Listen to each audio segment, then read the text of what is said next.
Hello. So I'd like to introduce Amos. I met Amos on a recent attempted trip to Antarctica, and even though the boat didn't actually make it out of port, it wasn't his fault, and he did a terrific job of trying to rescue the expedition. Amos has started out in spent a time in the Israeli Special Forces, learning to dive and doing super secret stuff.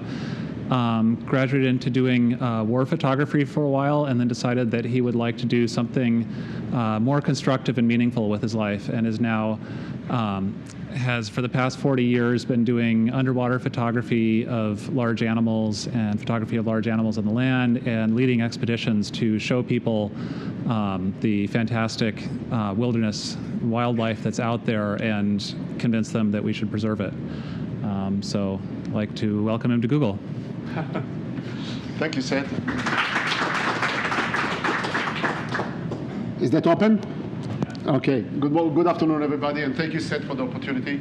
I met Seth, as he mentioned, just about 2 months ago on a street not on the street really, but on the way to the boat to a trip, and the friendship developed since then through the hard time. So thank you for the opportunity and bring me into this particular group. Amazing what you built here. And I heard about it, but you've never been here. Matter of fact, I used to know very well, as you know, probably Eugenie Clark, the previous owner and the president of Silicon Graphic, which you maintain part of their building now. This is my connection only. So to be here again is really a fascinating cycle of history. As Seth mentioned, I born in Israel, and I'm an Israeli. I hold also American citizenship, and thanks God, and thank you, America, for the opportunity, because I left the country because I did not want to get involved anymore after almost 20 years in special services, in special forces, in all kind of counterterrorism. I did my own, and I wanted to find a way to express myself. I came to America to learn film and television. I got to University of New York, and I did a test, but I could not continue because the cost of the credit was about $270, $300 a credit, so I started driving a taxi. For 6 months, I was driving a taxi in New York, but only in America you can do it, believe me. There's no other country in the world, and I travel in over 120 countries around the world. You cannot do what I've done here and what we're able to achieve in this country with the people like you have here. And while driving a taxi, I was actually also at night, during the day, I was teaching diving in one of the dive shops in New York. And then I took a small group of 4 people to the Red Sea, to the place which I knew very well. And from there, everything just went crazy. And I started taking pictures underwater. And that's how my love and because I was a photographer beforehand, I did, as you say, war photography, I did fashion, I did racing, car racing. I raced by myself. I race until today, motorcycles. But the love for photography and the ocean took all my life away to a completely different direction. And I continued with that for about 10 years, running trips around the world to most exotic places, and start from America to places that hardly people traveled before. Today is very popular, places like the Seychelles Island, Papua New Guinea, Niue Island on the South Pacific, and Madagascar, and so on. But as it became popular, and my desire was not to be in a business to run diving trip, my desire was photography. And then I realized the lack of connection between the big animal and the perception of the big animal in the public compared to what is really in the ocean, and how to connect between the two, how to bring them. One way to go out to do magazine story, to bring the pictures and so on and so forth, but that is very remote, you're still not connected. And then I took my knowledge that I had before for the first 10 years in the United States running expedition and put them together. But when you work with big animals, you cannot work with big group of people. You cannot take 10 or 20 or 30 people and go around and just here is a whale and here is a dolphin and here is a great white. It has become an issue of very small group, 4 to 6 people the most. Just like when the BBC going to do their own expedition filming, or like the National Geographic do, only with a very small group of people. And that's how it all started. And since 1990, I focus all my effort of going after big animals, either by myself, searching the place, and after this, bring people with me, and we can do it only once or twice during the year, because each animal have a pattern of behavior. And the pattern of behavior in certain parts of the world which we can spot Otherwise, it will be difficult. It's like finding a haystack, a needle in a haystack. But if I do my study well and follow the course, there will be always, each animal will have about 2 to 4 weeks period of time that they are located some parts of the world that I can bring myself, my camera, the team of photographers, or people like yourself, like Seth and Anya, into a place and to enjoy the encounter. And that's what I'm going to share with you. And if you have any question, I will answer after this. In addition to that, I also brought some of my equipment, so you'll be able to see the difference and how things change between film, analog, into digital, and light underwater, because otherwise, without light, we don't see any of the color. All right. As you see here, those are years of having fun, pushing the envelope, like you guys doing all the time. You sitting behind the computer in these wonderful places. I have to go, no complaints. I love it to go out in the ocean, go out in a high wind, in the desert, in the ice, but explore and explore the wilderness. When I come back here, I know how wonderful is this comfort. When you go out there, you realize the difference in life and what life is all about, not just sitting at home. This was the day that I still was shooting with a film camera. And just to let you know, I'm in a way proud of it today, but up until then, up until 6 months ago, I was shooting only film. I still have about 100 to 200 rolls of film in my refrigerator, and my girlfriend did not want to touch it because it smells from film. I enjoy it. For me, it's like aroma. For me, it's like who knows what. But she does not want to touch the refrigerator. But in the past 6 months, I started work digital, and some of the images you'll see here will be also digital images, and I'll point them down to you. Those are the places around the world that I'll travel. In other words, if you look at the map, there's almost no place in the world there is water that I've not been in, except if Mars is part of our planet or our system. I've not been there yet. And there are little water there, apparently. But when it comes to our planet, all the way from Antarctica to the North Pole, in 1999, I put the first expedition ever, and David Barr was with me on a trip to the North Pole. And on the nuclear icebreaker, we got all the way to the North Pole and dove under. The depth is 4 miles or 4 kilometers, about almost 2.5 miles. There is nothing there really, but just we broke the ice. We look at GPS, 0 degree, and we went underwater for about 100 feet, and we said goodbye, and we've done it. Anyway, we start with probably one of the most photographed animal. Probably there are more pictures of polar bear than are polar bear in the wild. There's also a subject that become really one of the topics of conservation, not just conversation, but conservation today in the world. And there is a great pressure on the American government, especially the American government, to declare them as endangered species and to protect them because of the diminishing ground and ice, and therefore also food for the polar bear. And we estimate, we, meaning the world of research, estimate that by year 2040 to 2050, we will be without polar bear on our planet. The images here that you see of polar bear are coming from the Canadian High Arctic.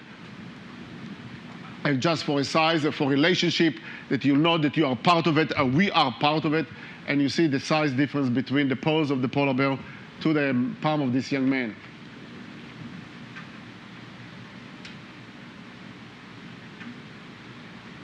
This is where we'll find them mostly in this time of the year. And this time of the year, we're talking about the months of between May and June, when the ice starts breaking. And what we see here is a pack ice. And because of wind, it pushed the pack ice close to the mainland. And therefore, you see all this rock. It's not the rocks, of course, but pushed ice. The polar bear will find refuge there. The polar bear will go around and look for break in the ice, and where he think and they know where there are seals, because the seals will come in for fresh air, and then eventually the polar bear try to hunt them, as you see in some of the other pictures. It is not very easy to get. It's quite complicated to be able to get that close to a polar bear, but it can be done. Part of what my effort is to dispel the myth of the danger and dispel the myth of how we use animal to other portray hatred, to portray danger, portray whatever that we portray, but hardly ever we portray the truth. And if we use our intelligence, which we have above all those animals, we are able to get close to them and to be with them in peace. But that is also the attribute when working with a small group of between 4 to 6 people. If we had to work with bigger group, it's very difficult to hold or to keep people quiet and peaceful and passionate. It took 3 or 4 days to be able to get to this particular moment and eventually crawl that close to the bear.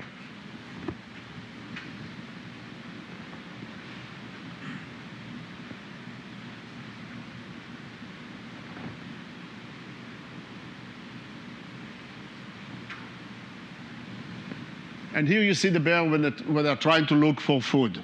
And bears are extremely, naturally, they live for almost over 300,000 years.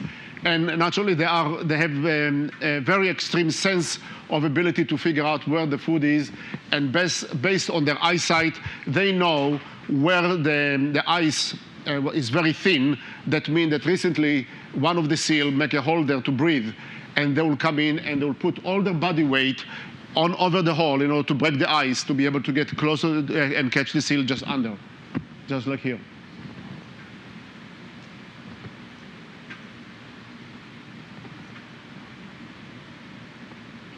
We missed the moment, and it takes about 5 to 7 tries till eventually a polar bear will really hit the mother lode and will get himself a seal. So they work very hard to get the food.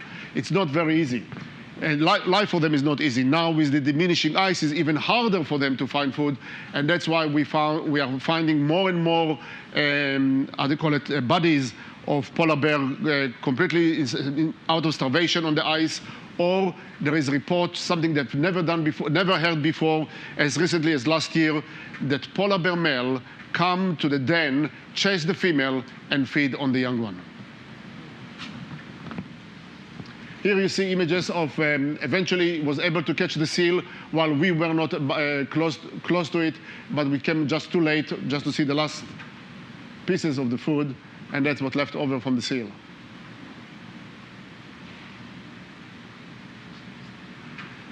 One day we got too close to the polar bear, or at least the photographer myself. And one of the ways that a female will do, she will slide in or to a position where from there she can jump almost 7 meters, 20 feet. Knowing that, and like we all have what they call comfort zone, and knowing that the comfort zone that I crossed the comfort zone, we just stepped back and she just allowed us to stay there and practically play with the cubs after this. So all of this is being very attuned to the environment and very sensible to what signals the environment give us. Either will be changes of light, either will be change of wind or wind direction, or the animal behavior or change in the behavior of the animal. It is signal for us to understand if we pay attention, and that's how we bring wildlife photography into the screen, into a book, or into this kind of opportunity like sitting together with you.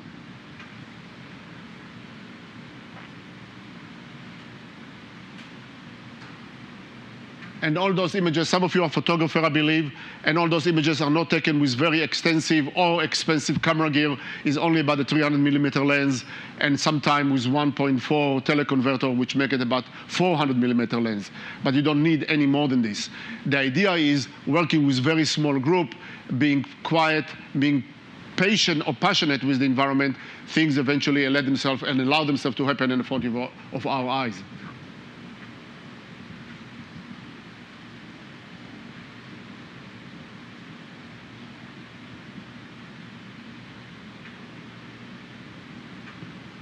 It is a desert out there, but it's a white desert. It's cold and it's beautiful, and the light is just spectacular. From day and night, actually there's no nighttime because we are there during the months of May or June. It's almost 24-hour daylight, and it's just amazing the color and the variation of color that you see because of the light changes. We move fast and run away from the polar bear into the other side of the world, exactly opposite, into South Africa. And to another great predator that suffered tremendously out of bad reputation, and undeservedly so. Yes, I know, just last week there was a swimmer that got caught out in San Diego by a great white. But listen, guys, I don't think any of you will cross the street when it's a red light, and especially not during rush hour, right? Well, if we know that during rush hour many more cars on the street and red light, that means that the driver can go, why would we go deliberately early morning and late afternoon when it's the best time for great white to feed? Why would we go swimming? Just because we disregard nature and we think that we are the best thing and the only thing on the planet. But there is other inhabited on the planet. Early morning, late afternoon is the best time for great white to feed, no matter what area, or any shark. And I'll show you some very good behavior as a result of that. Those images of the great white you see here, all of them taken in South Africa. And the place that we are going is about 2.5 hours. Anybody been in South Africa in Cape Town? All right.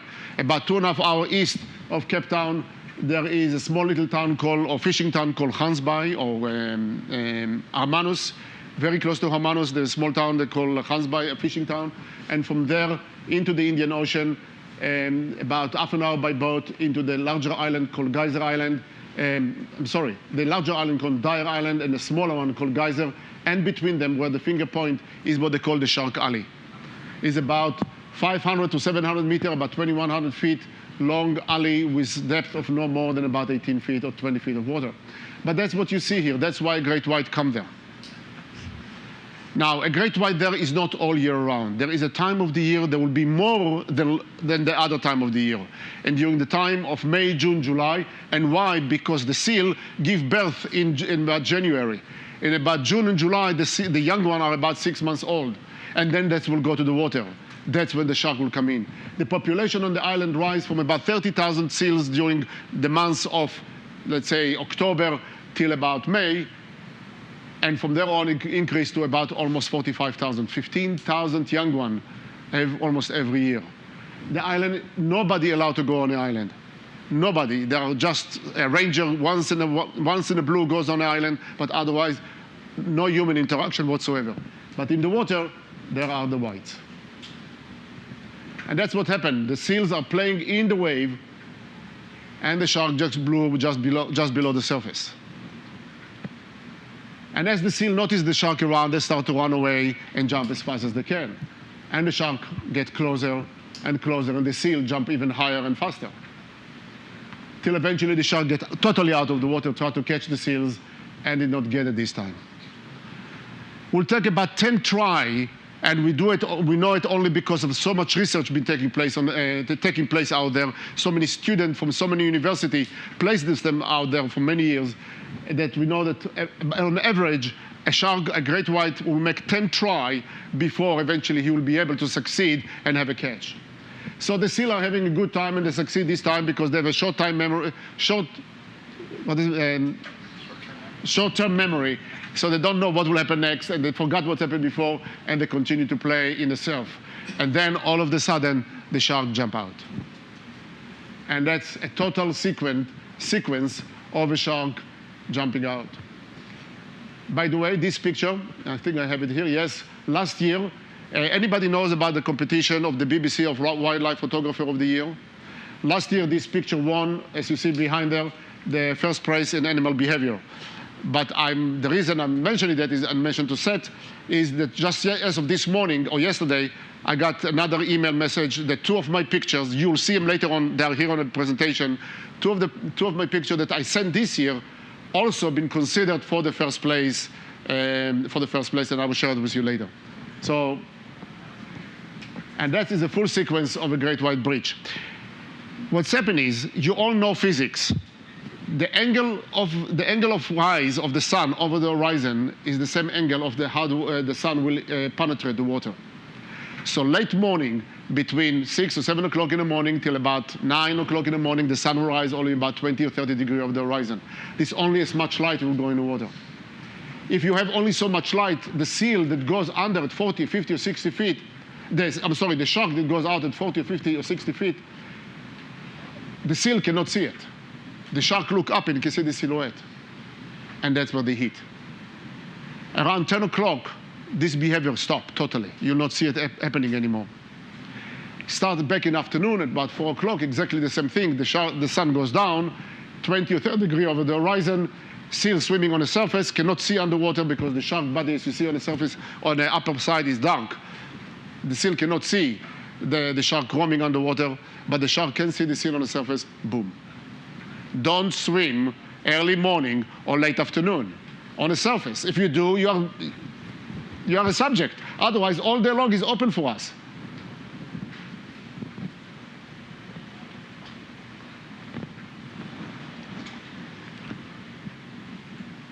Naturally, we feed them, or we attract them by charm. We feed them pieces of fish, basically, bycatch from the fishermen.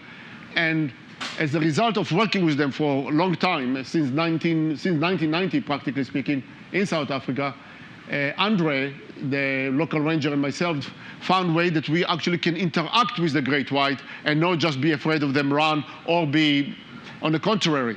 And what's happened is, as we put bait in the water and we attract the shark to come in, but we put just the charm without the bait, the shark will come in and will start to bite on the engine, on the motor. We did not want to hurt the motor, nor that we want to break the enamel of the shark teeth. So we try to push. But anytime we push or put the hand on top of the shark mouth, on the snout, if you want to call it, all of a sudden the shark will get into catatonic state of mind. Practically, it will be almost paralyzed, will go vertically in the water and just stay there and open its mouth. And jaws, like you see here. Like you see here. And nobody got hurt.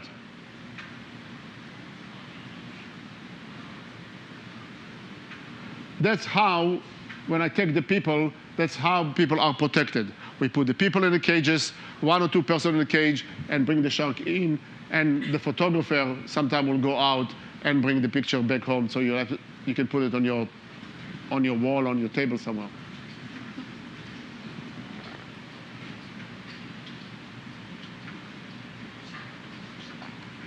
Being in open water with a great white, yes, it is possible. It's not something that we'll practice. It's not something we give to allow everybody to do it, of course. But if we do it mindfully, when conditions are right, we can conditions are right that we know, the professional that we work with. That means visibility. That means no other chumming in a radius of about 2 or 3 miles around us. We can go out of the water. We swim with 3 or 4 or 5 great white at the same time. It's not a trouble. The trouble is because of too many mixed information, too much data in the water that create confusion also for the shark and make them behave in a way which is unpredictable. But when there are no confusion in the water, when the things are normal, as could be normal in this environment of today, is no issue swimming with them, as you see in the next few pictures. Not just swimming with them, but practically even coming close and touching them. Because they are not feeding underwater. They're feeding only on the surface or on the bottom. They are scavengers. They will clean up the ocean. They are master, and we need them badly to maintain them and not to continue poach them and stop this shark finning and so on and so forth, and killing great white because of the jaws for souvenirs. Because we are big enough, we are too big, we have bubbles, and we are noisy in the water. They come in just like a fireman and like a policeman. They come, they look around, they see what is there, and they go away. But they never made any threat toward us when we are in the water and try to film them, just like this one. Anybody knows what is that? What's that? Okay, what other thought? What? Okay, one other thought. The largest fish ever live in the ocean, or animal ever live on the planet, matter of fact. And it just south from here, on the coast, on the border between San Diego and Mexico. The blue whale. The largest animal ever live on our planet, and they reach to a size of almost over 100 feet in length, or over 30 meters. All whales, all cetaceans, have several very distinct behavior, and one of which, that the animal that all the cetaceans live in northern hemisphere don't cross to the south, and those that live in the south don't cross to the north. We don't know why. There are so many things still we don't know, like you discover here every day and you try to solve so many issues. We don't, in the wild also there are many more things we don't know, and one of these is a phenomenon. Why and they travel for, some of them, like the gray whale, travel over 11,000 miles. But they will not leave the northern hemisphere or the southern hemisphere and cross. Species or individuals? all of the cetacean family, except perhaps dolphin, all of the cetacean family will not cross from the South Pole, from the South Hemisphere to the North and vice versa. Dolphin, orcas, which is our dolphin, and we'll talk about it very shortly, will do it. But when it comes to the whales will not do it. Here we see the blue whale of Baja. Naturally, as you see, it gets its name because of the color, the tint of bluish in the water. And here you can see clearly the relationship and its size compared to a vessel. This vessel that we were on is about 30 feet in length, or 31 or 32 she was from the stern to the bow. And that's just from the air I was about 300 feet above the two subjects, and be able to bring this alive and to have a sense of really relationship between the two. And a picture of it underwater.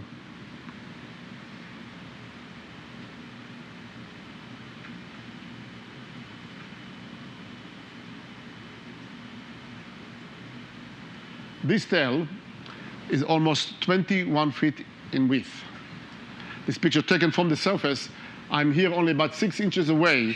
If anybody knows photography, this is with a fisheye lens that will give you this distortion of the horizon, but we'll come in with a lens about almost 6 inches away from it and be able to catch the whale and all the way down to the island in the background of Baja. Only 15% of the blue whale will fluke. Most of them do not fluke, not just like the sperm whale or the humpback whale. Many other whales don't fluke at all. And again, we don't know why. But that's one way in which how they identify the whale, by the shape and by the cuts and crevices that are on each tail, and that's how we identify them. And there are places, or there are groups of scientists which do continue research and try to identify how many whales we have in the world. Today, what's happened is we used to have about close to 1 million blue whale on the planet at the beginning of the 19th century, around the 1900 to 1910. Today, there's less than 11,000 blue whale left on the planet. They are the slowest growing animal in addition to the northern right whale off the coast of New York and Massachusetts and Connecticut, which are only about 300 to 400 of them left. They are on the verge of them being extinct.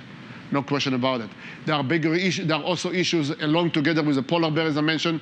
There was big issue passed through the Congress and through the Senate, and they did not decide on it yet. Unfortunately, it passed the deadline, and there was a request to slow the ship that's coming in a shipping lane along the northeast of the United States to avoid further collision with the northern right whale, which this issue of collision identified one of the biggest threats and the #1 accident or cause to death among the northern right whale in the past 30 or 40 years. But the government still decided to put your hand on a pocket and do other things. The beautiful bay of San Francisco, on one of the islands in Baja California, from which we operate, and we actually camp here overnight, and in the morning we take the boat out and looking for blue whale throughout the day. And that's the boat that usually, most of the trip, we usually do either on a motorboat or sailboat, which give us the flexibility and the ability to go many different places, to go to many beautiful, as you see here, many beautiful bays or refuge place, so we can enjoy ourselves not just in the water, but also see the vistas and what's happened on the land. And we go to the animal that anybody probably know from so many movies and so many advertisements, and of course the game park of Disney. We're going to see the killer whale. And anybody knows why this animal got its name, killer whale? Another misnomer of our Western civilization. Excuse me? No? When the Anglo-Saxons tried to find the treasure that the Spaniard and the Portuguese left underwater with those Spanish galleons coming out from Central America during the New World, all the way crossing back to Europe, they went to look at the manifest of those vessels that are in Toledo and Seville. And everything, of course, writing in Spanish and Portuguese. Anybody speak Spanish here? Of course, there's somebody speaks Spanish. So how do you say killer whale in Spanish? Ascendent ballena. And that's what they describe. Those experts or those manifestos, the skippers or the navigator of the boat, which was the more intelligent or the more able person than the skipper most of the time, the navigator, it was the writing, and they describe the animal. They describe him like feeding on other whale, and they call it killer whale, and the name stuck in English. But actually, they are orcas, and actually, they are only dolphin, and they are toothed dolphin. There are today about 3 different species. We know categorized 3 species, and maybe 4 or 5 of killer whales, or orcas, if you want to call them in the right way. We have resident, we have transient, and we have nomad. And the difference between all of them, it is about social behavior, and feeding, and the area which they are roaming. The orca that you know most are the one from Canada, from British Columbia, or from the orca that you see here from Norway, are all resident. They are usually a group of 8 to 15 animal, mostly female, and their sisters and their calves, and some male that keep the race going. But there is no ancestry, there is not inner breeding. The transient are a smaller group, usually about 6 to 8 animals, only one family, and only unique family. And then there is the nomad, which usually two individual or solitary male that get together and operate in open water. The transient and the nomad are working in all water of the world. They will go to cold water, they'll go to warm water, there is no limitation. The transient, the resident, will stay in one particular place, like the one in British Columbia, like the one in Norway. And here you are in Norway, when the weather is pretty cold, because the time of the year to come to see them is around November, December, and now push more into January, February, as a result of the herring coming into the fjord. The herring, the small fish that we eat and we love so much, come to the fjord in order to hold the metabolism during the winter time. Usually the whole time of the year, they're in the open sea of the Arctic Sea, and during the winter time, they all congregate together, they get into the fjord system, which is very deep and very cold. And that's how they hold the metabolism till the springtime, when they go south and then go to mate and to raise or lay their eggs. But in the wintertime, when they come into the fjord, the orca follow them from the open sea. And because it is very small, tight environment, it's easy for us to see them. And what we see outside, we see them when they are actually excelling. They are warm-blooded like us. And when they exhale, the warm air up suspend in the cold air that's on the surface, and we'll be able to identify them and get close and to be able, hopefully, to swim with them.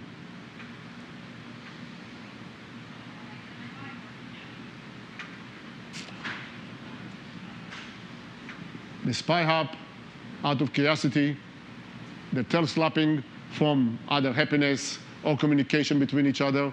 And we discover, and the series of images that you see next are images that shot in 1993, 94, the first time ever those images were actually been caught and understand the phenomena which how the killer whale really, or those residents, how they feed. Anybody have an idea how killer whale feed? What the process and how they utilize their ability to feed on a herring? Carouseling. Yeah. And then what? Well, they go around. Don't they go around? Right. Schools, and then what? But how they catch the fish itself? Oh, I don't know. Okay. That's correct. What they will do, as the herring coming into the fjord, they are big shoals, they are bigger than all these buildings. And they come in, a group of about 10 or 15 of them, and start to circle around them, and they cut a small part, like, let's say like this auditorium, and they put them together. What's happening is the herring, like people, when they're in danger, they all get hugging each other. They think that if they will get close to each other, they will not see the danger that come behind them, and they will be protected. So the herring do the same thing, and the orca goes around them, and this is a phenomenal event, only because the sound underwater and the vistas is stunning. It is like a dance.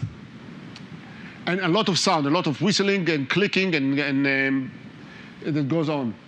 And then, as we said, the herring get together very tightly, and then the orcas start feeding on them. But they will not come with the mouth and take, because the herring will be faster. What the orca will do, and look the shape of the fish run away because they know the tail will come in, and the power of the tail, because what they will do, if you see the tail is all the dolphins are the same. They're almost like, how do you call it, like a fan, right? And they will round it a bit, and they are so powerful, they will move the tail as powerfully as they can, and they create like echo in the water, a lot of water pressure. And this water pressure, researcher, when they put a microphone in the water, we heard slums in the water, slums, and nobody understood what is this sound. And the sound is the slap of the tail in the water. And this so powerful that actually will knock out 30 or 40 herring, actually knock them out unconscious, and then the orca will come in and take them one by one. This 7-ton animal, 21 feet or 25 feet long, will take herring, which is not more than a foot long or less, one by one. And as you see here, you see the tail got caught in a cookie jar because this is the movement, and you see how it tilts its body all the way and well to make the move and push so much water with this powerful tail. This water pressure this water is so pressurized and it's so powerful that the herring just get, because of the burst their how do you call it, the swim bladder, and you see the swim bladder just really tangling like that in the surface, and what the herring just hovering before the orca come and take it.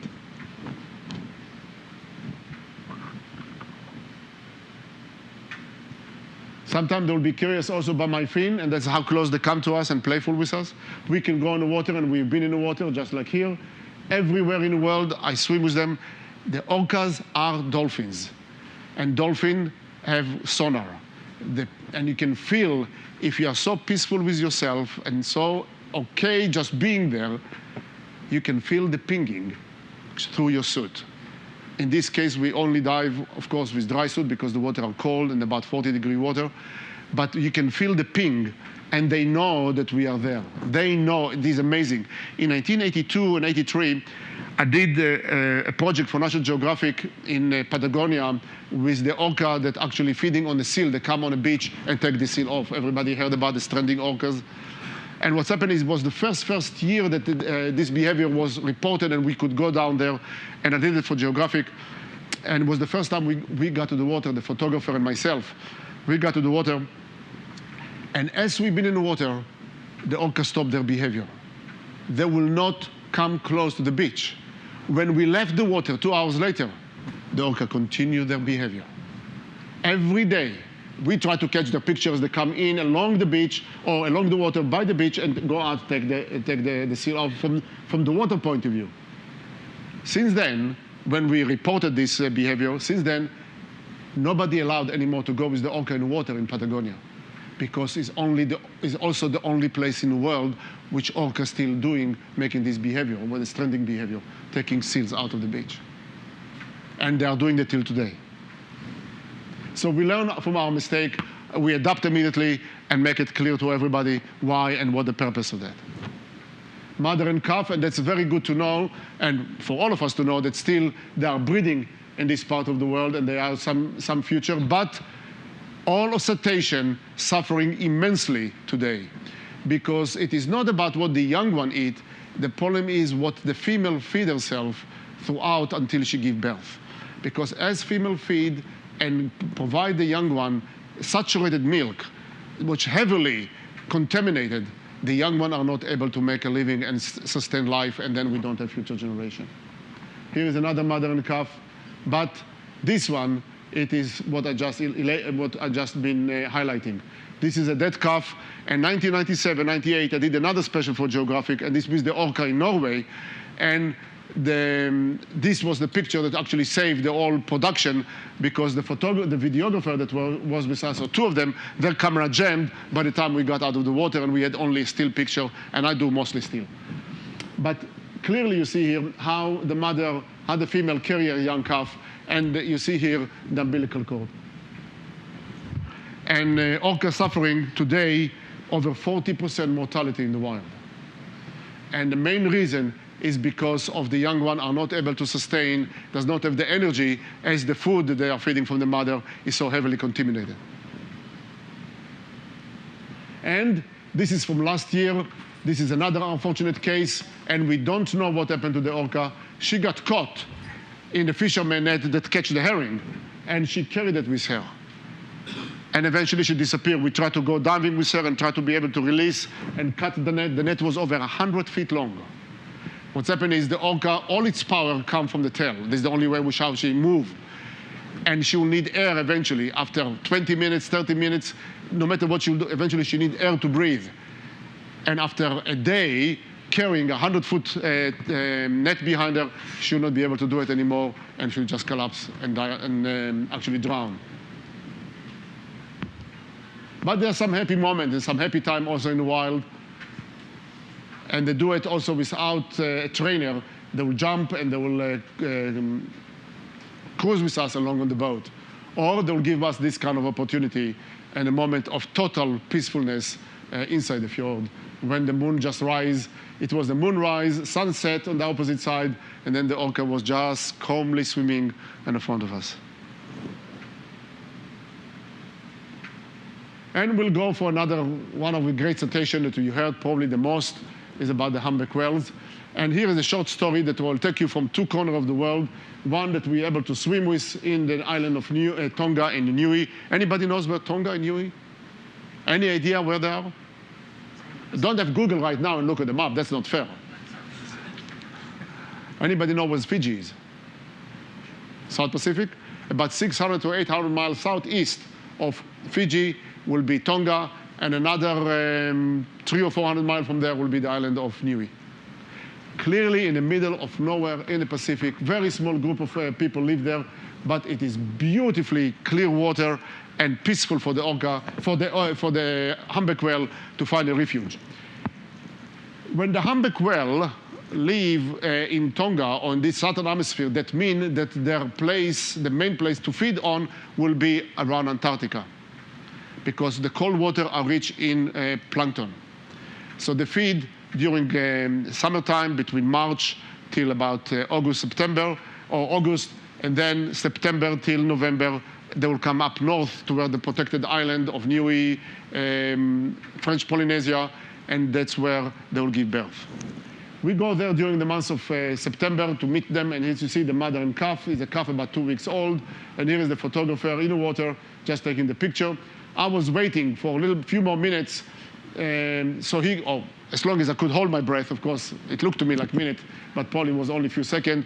He left the water, and as soon as he left the water, I was the only person in the water. The mother and calf felt very, very comfortable, and they got back together like they do normally. And then I got this picture, and what's also, in '97, it was the best picture of the BBC competition. And you have a singer. Just like we boys try to sing to our female and try to attract them. No, we don't do it very well. But in nature, the male are the singer, and that's how they attract the female to them. They will go upside down, tail up about 30, 40 feet just below the surface, head down, because this is the best volume, how you get the volume of the whole ocean, and they start singing. And it is better than being in a Carnegie Hall or any concert hall that you find anywhere in the world. When we find a singer, nobody wants to leave. Everybody wants to be in the water and just listen and listen and listen. It will take about 20, 25 minutes for the singer to do one song, or come back to the surface for a few minutes, take enough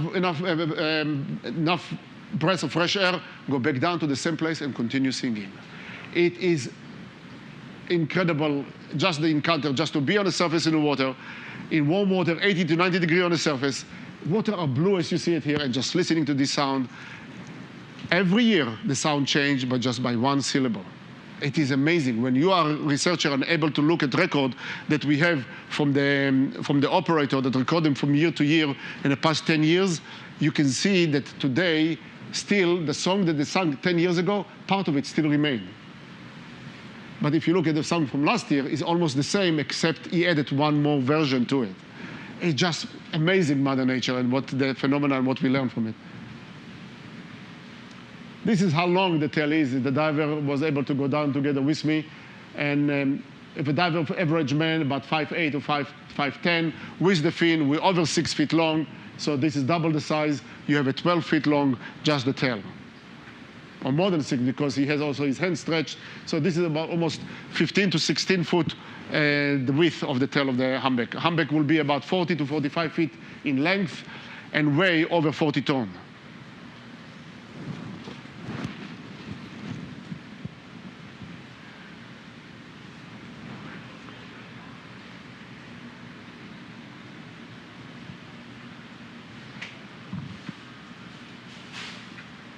And they are very curious. They will come very close to us. As long as we are peaceful in the water and not pushing against them, they will come as close as I am to set right now. Just curiosity. And they will be animated. They also move along with our, if we move to the left, they will move to the left. If you move to the right, they move to the right.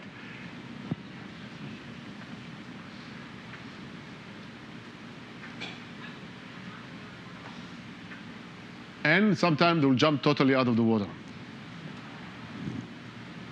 You never know when, and always be ready, but they will do it. Why?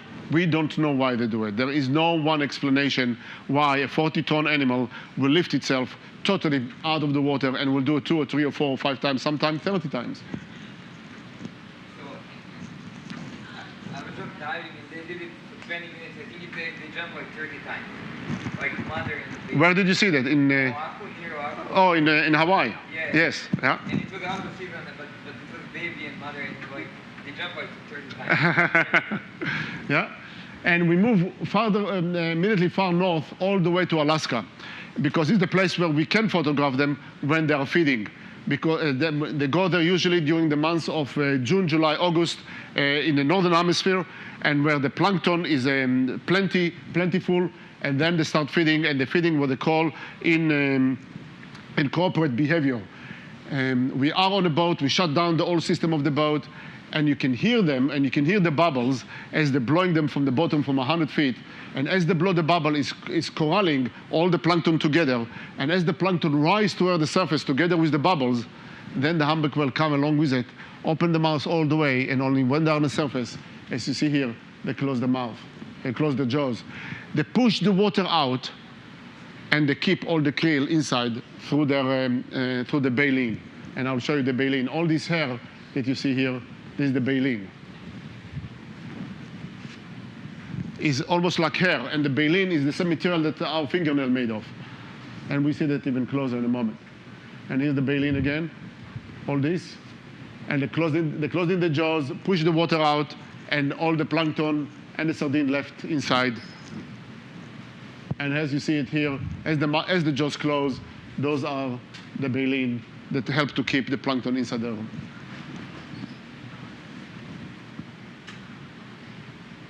Another technique that I deploy is having kayaks, those rubber kayaks with us, so we're able to get very, very close to the animal. Sometimes the animal gets concerned or afraid, or they notice our behavior on the surface, kicking, and people don't kick very well. So with the kayak, we just float on top of the surface very gently and able to get very close to them without concern, and the animal continue to do what they want to do without being afraid of us or without being under pressure.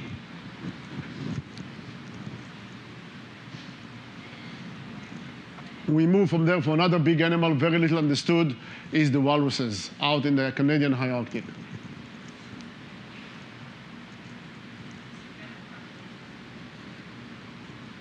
The only animal ever attacked me or ever been in encounter with all the animals was the walrus.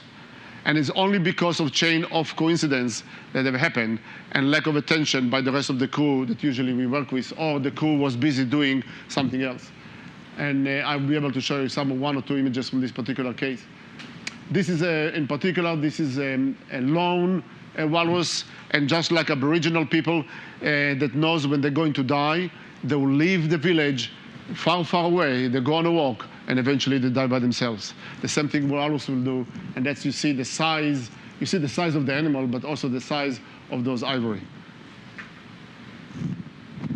It's very unusual. Mother and calf, like all cetacean, they are very protective of their young one. And we are able to get close to them, despite the fact that they are fearsome and they have big teeth, if you want to call it, which they don't use the teeth for anything else but resting their head. They have no use because they feed only on shells underwater. They blow and they feed on the shells underwater.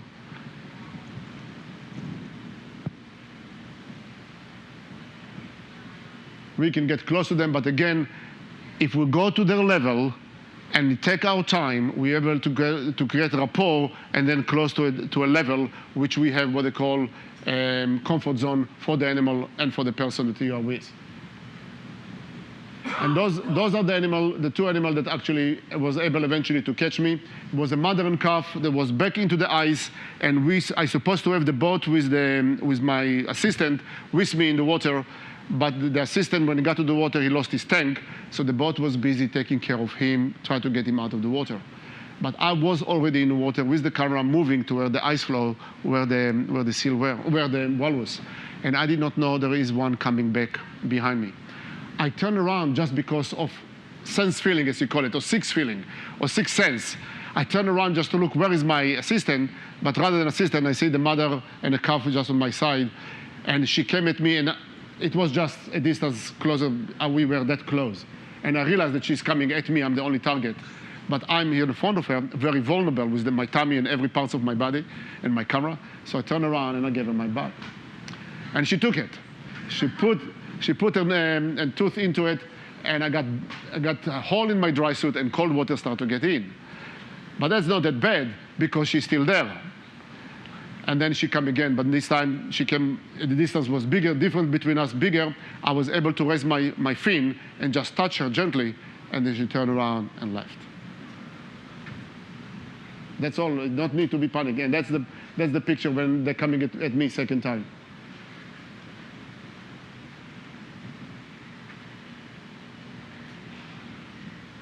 The whale shark, now is a whale shark, the largest fish in the ocean, and can get to a size of almost 40 feet in length. And this shark, like many other, do you know, by the way, how many species of shark we have in the ocean that we know? Any idea, numbers? More than 100? More than 200? Less than 1,000? We have about 378 different species of shark in the ocean. But sharks are suffering, and we suffering consequently every day because of the catch and the shark finning. We're losing close to 50 million sharks a year for shark finning. And that means our ocean become more and more polluted because the shark, most their responsibility in nature is to clean the water. Do you know how much of the oxygen we breathe come from the ocean? Is attributed to the clean water of the ocean? 50% of our air, of the air we breathe, come from the ocean, the oxygen.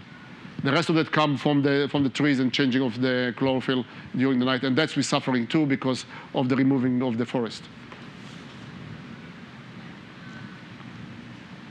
Whale shark feed only on plankton, look very unusual. Why those dots? Why those grooves in the body? Nobody knows. But they are beautiful to see, and they are large in size. Look at this relationship between the diver and the animal. That's a view from the dorsal fin, and that's a view from the tail.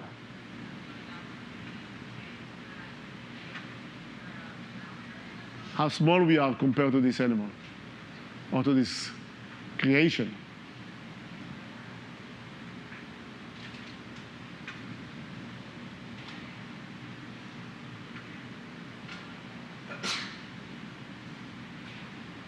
And he did not swallow the diver. This is not Yonah, and this is not the Bible.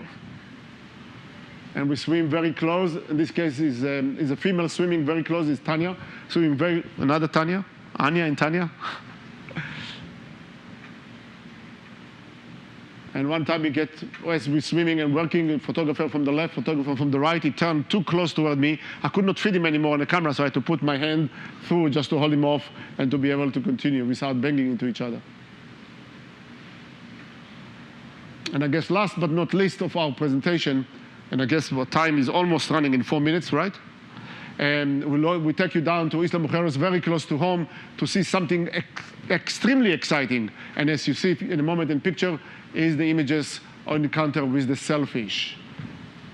The fastest fish in the ocean. They clocked at over 65 miles per hour. And that's how many. Again, everything is based on window of opportunity. Everything has its own cycle and has its own pattern. It is about 4 to 5 weeks a year that we'll be able to go to Isla Mujeres in Mexico and able to swim and see this kind of behavior and this kind of phenomena. So many sailfish feeding is not one by one, catching on a hook and all those things. We in person, in the water with this magnificent animal. And they will never touch us. Never. They are fast. They have a sharp bill. They could easily spear us. And every time we pass by, and I'll show you some images that you'll go banana, that I go banana anyway. It just by my side, and they took the bait and never touched me. Diving with them in the water, diver and a fish.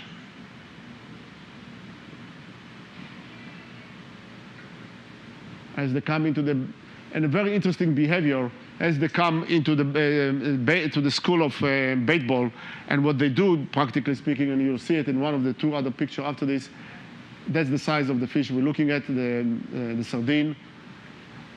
This is how they're gathering together. They cut a ball out of the whole shoal, and they start and go for the attack. And they go with the bill, and you see how close they come to us and to the fish.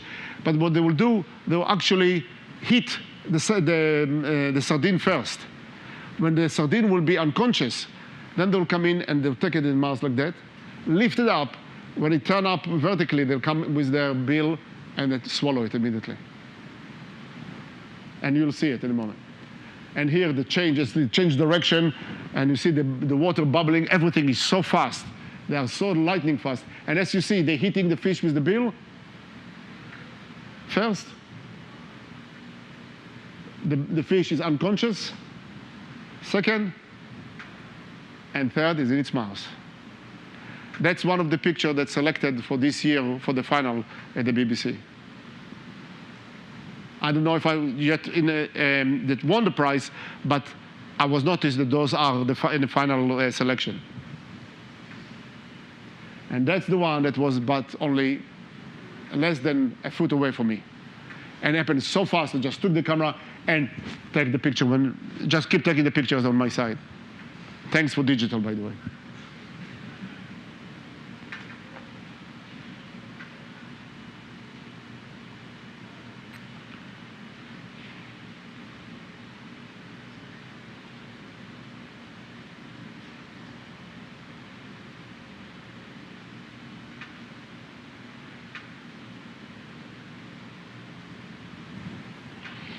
Yeah, we're able to swim with them, and not they're careless about our present, but they know that we are too big and they're not part of their environment or not part of their food chain.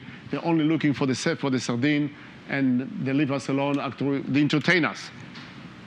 Sometimes our presence there actually disturb their feeding behavior. Then we get the people out of the water, let them finish their feeding before we be able to continue swim with them and play with them. The guy on the right, you probably, many of you, any one of you been in Florida or been involved in sport fishing, know the name Guy Harvey? No. Okay, sorry. Anyway, Guy Harvey is one of the world leading artists that illustrate sailfish all around the world, and billboard and major on building, I call it mural, and has a T-shirt. And if you are in Florida and you want to buy a T-shirt or a shirt to somebody, you always find his illustration on it. The guy in the middle is Anthony, is the skipper, and the guy on the left is your friend that's standing here right now. This guy Harvey, that we finished one of other shooting, we did a television piece together for him, and he was very happy. The next few pictures just show you a picture of people that have been with me on different trips, different parts of the world. The picture before was on a dolphin trip. This is from the island of the Azores, where we are looking for sperm whale and blue whale. This is from the great white shark in South Africa. And by the way, the person in the back with the black hat with the beard is Andre Hartmann. If any of you seen the National Geographic and BBC pieces, probably seen the pieces about him. And he's the one that he and I have started the diving, the great white shark diving, an encounter in South Africa in the early 90s. This is from Norway, diving with the orcas, and this is, of course, for the high Arctic in Canada with the polar bear, the narwhal, the belugas, and the walruses. And in one of my the successful trip to Antarctica, I had a violinist from the Los Angeles Symphony join us on a trip. So I asked her to bring her violin with her and to have a concert for the king. We went to the South Georgia Island, the only place we can see the king penguin, and we really provided a concert for them, and they concert her too. So they were singing to each other. And if you are happen to have a time and the money to do something very extraordinary, one of the few that, many things left in the world to do extraordinary, just like having an Apple computer like everybody have here. Like I have one too, so I'm not against that, but is to go to South Georgia and be among these 250,000 pairs of king penguin and hear them. It is like another phenomenal in sound compared to the one of the humpback whale, the singer of the humpback whale. This is part of the equipment that I used to use, not anymore. The camera on the left, this is the amphibious camera that used by Jacques Cousteau, not this camera in particular, but the Jacques Cousteau started the Nikonos or the Calypso, bought by Nikon in the early 50s and called the Nikonos. They made up to version number 5. I never graduated from number 3, till eventually I went to the SLR underwater film. This is the camera that you see here on the edge. And if you like to, after we finish in 1 or 2 minutes, you'll be able to hold it and to feel it and how it looks. And today, most of the time I shoot right now with digital. And this is the housing, this house camera. Inside I have a Canon, in this case, Mark III 1DS. And what you have here on the table, the rest of the equipment is lighting underwater.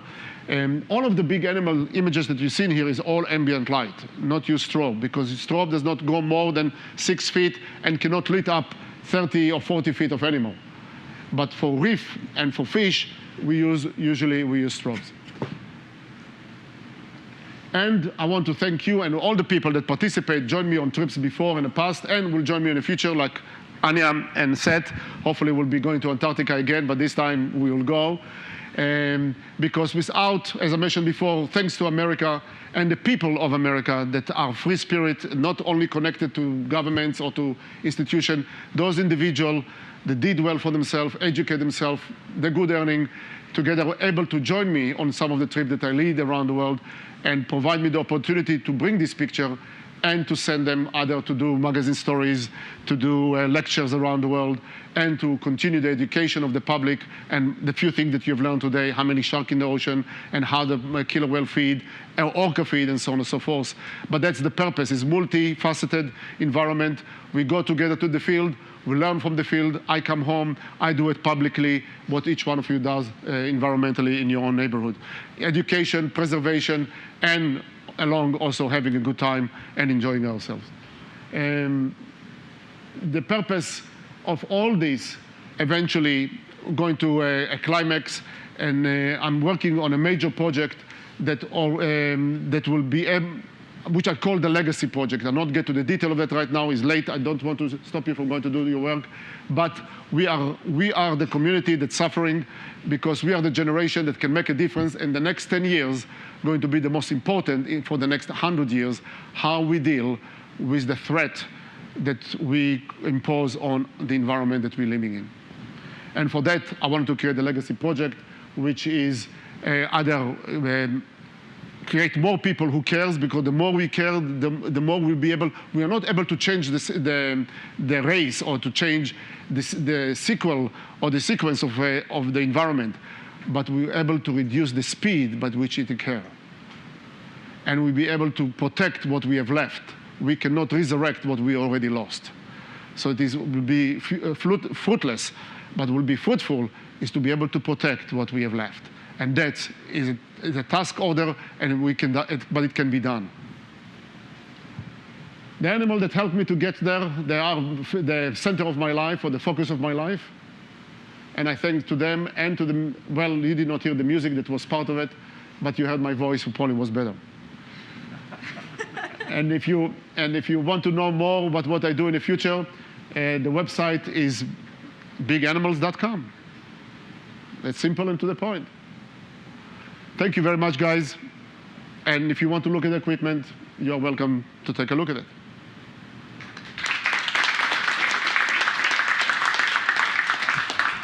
Any question? Yes? So which was the second picture that was It was not in the presentation. Thank you. Yes? Is it actually possible to hear whale song if you're out of the water? Excuse me? Is it possible to hear whale song if you're out of the water? You are able because we put the microphone in the water and we have a headset that you can hear it, but otherwise you cannot hear it. The sound will not go through the water into the air. What does it sound like to the unaided ear? What does it sound like? What does it sound like to just plain ears without any Wi-Fi? Well, underwater? When you're underwater, you don't need any equipment. You don't need a headset. You will hear it very clearly. And it is like a symphony because it goes to a range that human cannot even create, the range the animal can create. Out of the water, you need the cable from the microphone, for the hydrophone that is in the water to be able to hear it.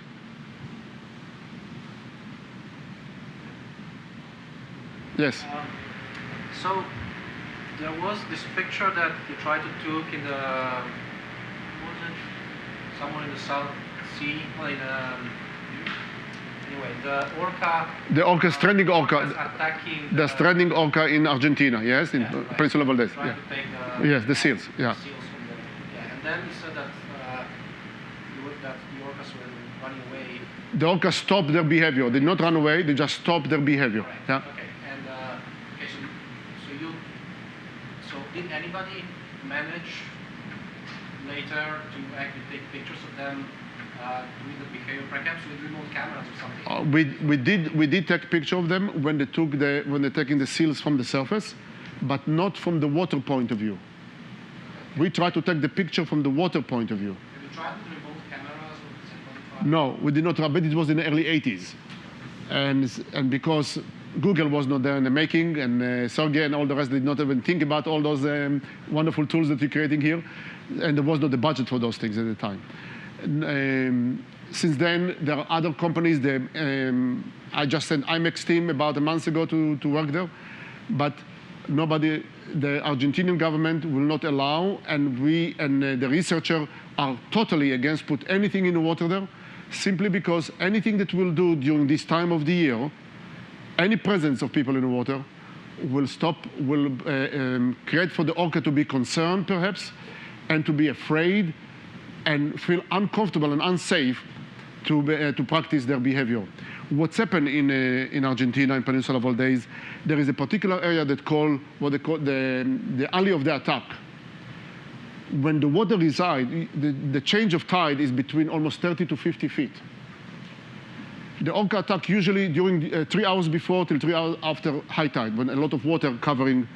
When the water recedes during the low tide, you can see very clearly the reef, that the orca come within this reef, and when they are really attacking toward this particular beach.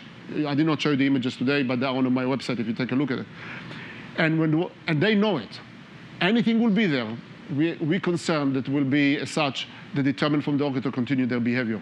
Under these circumstances, and because it's the only place in the world, the idea is not to do anything, just let them do whatever they want to do. Any picture we can take only from the surface.